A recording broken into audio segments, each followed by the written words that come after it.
Permisi, Ustaz.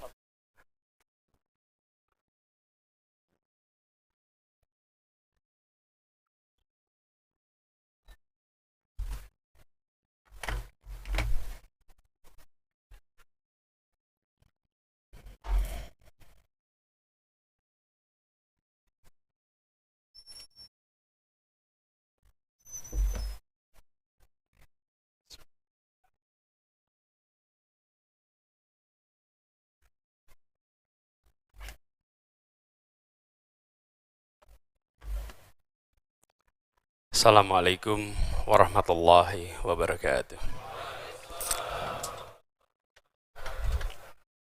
Alhamdulillah. Alhamdulillahilladzi arsala rasulahu bil huda wa dinil haq liyudhhirahu 'ala dini kullihi wa kafa billahi shahidah.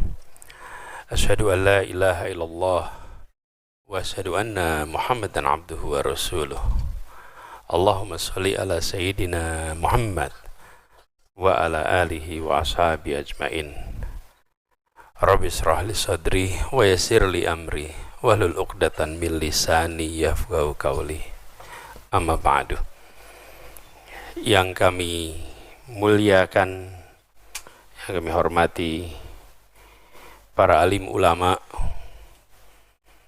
para guru, wabil khusus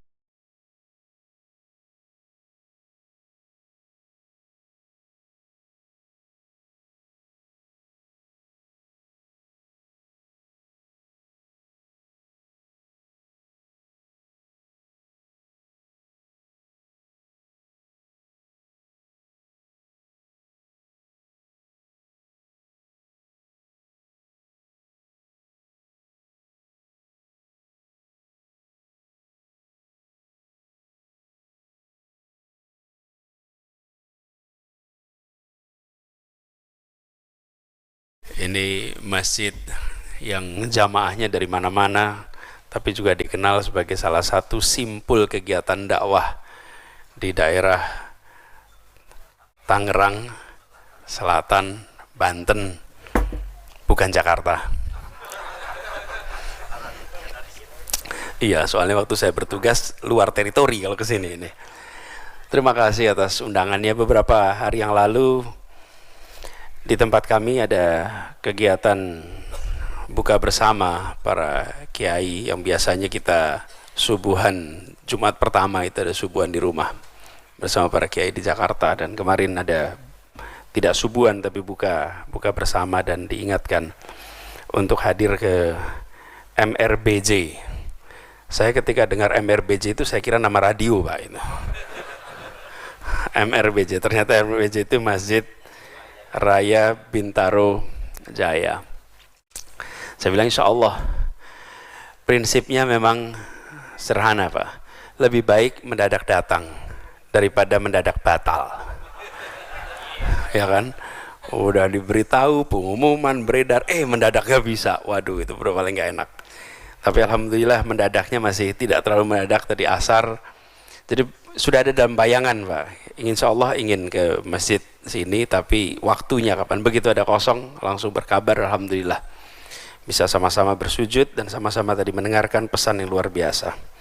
Tadi disampaikan oleh Kiai Rusli Hasbi tentang kesempatan Ramadan ini sebagai kesempatan untuk kita meningkatkan ketakwaan kita. Jadi sebenarnya kalau sudah ada ceramah dari beliau, tadi saya sampaikan, saya ini seperti air tayamum, seperti tayamum. Tayamum itu kalau sudah ada air, batal. Nah, kalau sudah ada Pak Kiai, sudah tidak perlu ada lagi saya lagi bicara di sini. Itu udah selesai itu. Meneruskan saja. Baginda Nabi besar Rasulullah Muhammad SAW. Tadi dikisahkan berapa kali berpuasa selama 29 hari dan sekali 30 hari. Saudara sekalian, berapa kali baginda Nabi besar Muhammad SAW berpuasa seumur hidupnya? Berapa Ramadan? 9. Rasulullah menerima perintah puasa di bulan Sa'ban Hijriah tahun kedua. Ya ayyuhalladzina amanu kutiba alaikumusiyam kutiba alal ladzina min qablikum la'alakum tattaqun. Itu bulan Sa'ban tahun kedua. Jadi beliau menjalani Ramadan itu 9 kali. Wafat di Rabiul Awal tanggal 12, harinya Senin, 5 bulan sebelum Ramadan yang ke-10. Jadi dapatnya 9 kali. Kita udah dapat Ramadan berapa kali ya? Kita berapa kali, saudara sekalian? Coba bayangkan. Rasulullah mendapatkan kesempatan itu 9 kali dan digunakan seoptimal itu. Kita ini berlipat kali lebih banyak kesempatan itu dibukakan untuk kita bisa mendekati derajat muttaqin. Insya Allah kita semua nantinya bisa mendapatkan derajat muttaqin itu. Jadi meneruskan pesan yang tadi, ini sebuah kesempatan bagi kita. Nah, Ramadan ditempatkan sebagai pembelajaran, 1 bulan pelatihan, 1 bulan training, yang harapannya nantinya kita akan mencerminkan pribadi-pribadi yang bertakwa. Nah, di sisi lain, meneruskan ceramah tadi, kita ini berada di Indonesia yang penuh dengan masalah. Bambu tumbuh sendiri, tadi diceritakan itu. Lalu ada surat-surat keluar di tempat yang tidak seharusnya, macam-macam lah Republik ini ada. Saudara sekalian, salah satu problem utama di negeri ini adalah persoalan korupsi. Betul tidak? Betul. Nah, korupsi ini harus diperbaiki, harus diperangi. Nah, bagian memerangi itu aparat penegak hukum. Kita bukan aparat penegak hukum. Kita bagian memangkas suplai potensi koruptor. Karena kita bukan penegak hukum nih. Sering ketemu pertanyaan, Pak, itu gimana udah sekolah tinggi-tinggi, gelarnya banyak, korup. Buat apa sekolah tinggi-tinggi ketika ujungnya adalah koruptor? Jadi saya coba merenungkan pertanyaan ini. Benarkah sekolah tinggi mencegah korupsi? Ya kalau ngajak enggak lah insya Allah. Tapi ini pertanyaan nih saudara sekalian. Nah, kalau coba kita renungkan kembali. Kalau saya boleh menanyakan, maka pertanyaan saya malah bukan kalau ketemu koruptor itu tanya, kuliahnya dulu di mana? Tapi saya mungkin akan tanya, dulu TK-nya di mana ya?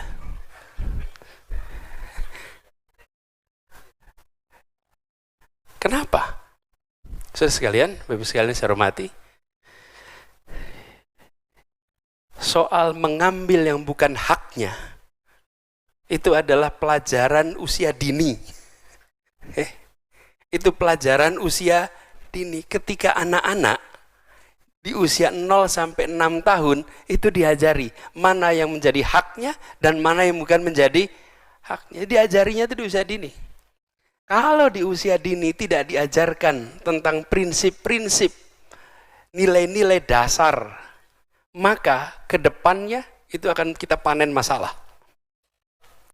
Kalau sudah kuliah, ini semua di sini yang pernah merasakan kuliah. Kuliah itu belajarnya tentang bagaimana melakukan penelitian, bagaimana menulis paper, bagaimana metode ilmiah.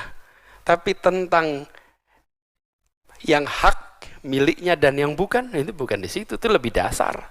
Ini hal yang paling dasar. Nah, kita seringkali menganggap pendidikan yang penting adalah pendidikan yang tinggi. Karena cara penamaannya, namanya pendidikan tinggi. Makin tinggi, makin baik. Saudara sekalian, pendidikan yang paling penting, yang paling menghasilkan manfaat bagi dirinya dan bagi masyarakatnya adalah pendidikan pra-SD. Iya. Nah, kita semua sudah lewat. Jadi pertanyaan, aduh udah terlanjur kita. Pendidikan. Betul, pendidikan terpenting, dan ini bukan kata orang yang berhasil membuktikan ini, mendapatkan hadiah Nobel. Dan bukan ahli pendidikan, tapi ahli ekonomi yang dia berhasil membuktikan bahwa pendidikan dengan hasil manfaat terbesar adalah pendidikan pra-SD. Di rumah dengan orang tua, dan TK, preschool, dan apapun namanya itu.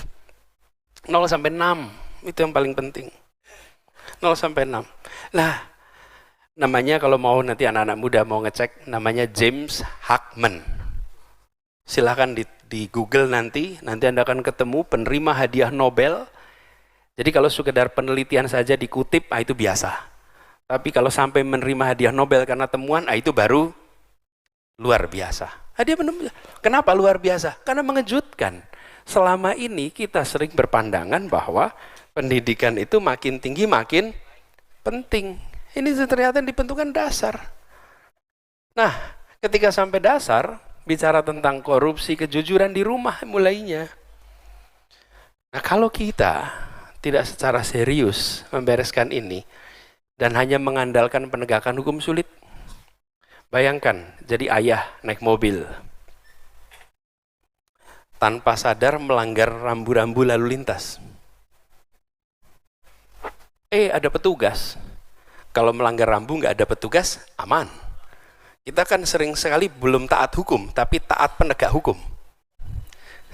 Jadi kalau belum ada penegaknya, ya kita langgar. Ada petugasnya, terus diberhentiin. Begitu diberhentiin, si suami, si bapak yang dalam satu mobil, ada anaknya, ada istrinya, langsung nengok ke kiri, ke istrinya, bu, buka tasnya bu, ambil uangnya bu. Ini bapak ini sedang mengajarkan kepada semua anak-anaknya bahwa menyogok itu adalah wajar. Lalu diminta STNK, uangnya diselipin di dalam STNK, diajari semobil itu. Diajari. Setelah itu selesai, lalu di jalan, memang polisi itu korup. Yang korup siapa? Petugas belum minta, dia udah nyiapin. Nanti pulang ke diskusi, negeri ini koruptor. Lah ya bapak di rumah tadi ngajarin anak-anak korup. Saudara sekalian, begitu banyak kebiasaan-kebiasaan keseharian kita yang sesungguhnya tanpa kita sadari tidak membuat kita bisa memangkas suplai koruptor di Republik ini. Kita senang kalau penegak hukum itu berhasil menegakkan hukum dengan benar. Tapi kita juga lebih senang kalau kita sama-sama mencegah munculnya pribadi-pribadi koruptif. Dari mana? Dari rumah-rumah kita. Dari rumah-rumah kita. Dan itu artinya pendidikan di usia dini. Nah, bagaimana kita sudah terlanjur tidak dini usianya? Apalagi senja. Tapi yang di sini kita kira-kira masih muda semua sih. Tanya Pak, kalau di atas 60 itu muda apa tua?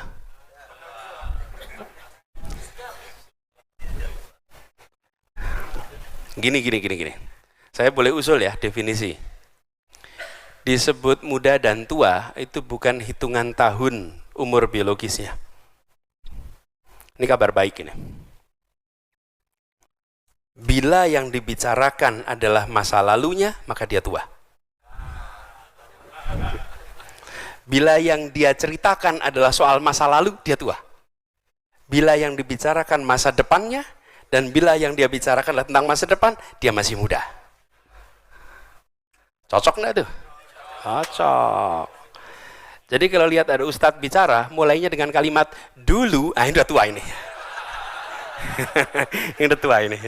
Ini tanda-tanda tua nih kalau mulainya dulu, ini udah tua ini. Tapi kalau mulainya besok, ini masih muda nih. Ini masih muda. Jadi tua muda ini soal perspektif. Kenapa tidak ada rumusnya Bapak Ibu? Apa? Saya tanya, besar sama kecil, ada ukurannya nggak? Ada. Disebut besar bila gimana? Abstrak. Disebut kecil? Abstrak. Jauh, dekat, abstrak. Disebut jauh itu kan tergantung titik berangkatnya dari mana, bukan? Ke Mekah itu dekat dekat sekali. Kalau dari Jeddah, lah iya. Kalau dari Bintaro, jauh. Jadi kita ketika bicara tua dan muda sama, itu sebuah konsepsi abstrak. Nah, saya ingin sampaikan pada kita-kita yang secara pengalaman sudah lebih panjang, kita perlu memulai, mudah-mudahan manfaatkan Ramadan ini untuk mereview kembali. Sudahkah kita menjadi bagian yang memangkas ini? Dan saya meyakini masa depan, ini ciri-ciri muda ya, masih ngomong masa depan ya. Masa depan adalah era di mana korupsi akan dipandang sebagai aktivitas primitif. Kenapa? Karena dia bertentangan dengan nilai-nilai dasar kebenaran dan kebaikan. Gak mungkin bisa bertahan. Semua yang bertentangan dengan kebenaran gak akan bisa bertahan. Seperti, kalau saya boleh istilahkan, perbudakan. Budak itu ada masa di mana budak itu dianggap wajar. Berjual beli manusia itu dianggap normal. Hari ini kalau ada yang dagang manusia normal tidak? Tidak normal. Tidak bisa. Rasialisme. Ada masanya rasialisme itu normal. Kulit hitam duduknya di mana? Kulit putih duduknya di mana? Betul tidak, saudara? Itu dianggap normal dan orang itu ya biasa-biasa saja. Ada periode itu normal. Warga negara dibuat kelas putih, kelas timur asing, kelas bumi putra. Itu dulu normal. Sekarang sudah tidak normal. Di berbagai tempat di dunia yang namanya korupsi itu sudah tidak normal. Cuman Indonesia belum sampai. Proses itu belum sampai. Apa yang akan mendorong ini? Transparansi. Transparansi akan membantu menghentikan segala macam praktek penyimpangan. Definisi dosa itu apa? Enggak. Menurut Rasulullah apa? Sesuatu yang Anda kerjakan yang tidak ingin diketahui oleh orang lain itu dosa. Dosa. Transparansi adalah lawannya dari segala macam praktek penyimpangan. Transparansi. Dan dengan kemajuan teknologi kita akan menyaksikan transparansi terus, ini bergerak terus. Pengurus masjid sekarang transparan, betul tidak? Laporan uang masuk, uang keluar. Dulu memang ada. Dulu masuk kantong, kita doakan mudah-mudahan amanah. Tapi tidak ada laporan. Sekarang tuntutan atas transparansi itu luar biasa. Dan kita menuju kepada peradaban yang serba transparan. Dan ini akan menjadi ganjalan. Karena itu, mari kita persiapkan anak-anak kita. Mudah-mudahan Ramadan ini menjadi bagian. Kalau kita melihat ada aparat penegak hukum, menegakkan hukum, alhamdulillah. Kita senang ada penegakan hukum. Percayakan proses hukum yang benar, bukan proses hukum yang tidak benar. Itu terjadi, insya Allah menjadi kebaikan untuk negeri ini. Jadi, Ibu, Bapak, saudara sekalian yang kami hormati, bersyukur sekali malam hari ini bisa bersama-sama bersilaturahmi, berbagi pandangan. Mudah-mudahan masjid ini menjadi salah satu simpul yang membekali itu. Mudah-mudahan ada kegiatan untuk orang tua kita agar di Masjid Raya Bintaro Jaya ini dibekali orang tua kita. Karena kita sebagai orang tua, pendidik terpenting, tapi pendidik paling tidak tersiapkan. Itu kita ini. Karena itu kita harus bersiap. Dan mudah-mudahan masjid bisa menjadi salah satu tempat untuk mempersiapkan orang tua agar bisa mendidik lebih baik. Ini mimbar terhormat. Saya mengucapkan terima kasih. Saya tidak membicarakan persoalan-persoalan lain, nanti bisa mengundang keramaian yang tidak perlu, Bapak Ibu sekalian. Tapi saya ingin sampaikan terima kasih, salam ta'zim untuk keluarga di rumah, dan mari kita manfaatkan 16 hari ke depan untuk kita benar-benar insya Allah bisa meraih derajat muttaqin. Kurang lebih mohon dimaafkan. Wallahu muwaffiq illa aqwamit thoriq. Nasrun minallah wa fathun qarib. Assalamualaikum warahmatullahi wabarakatuh.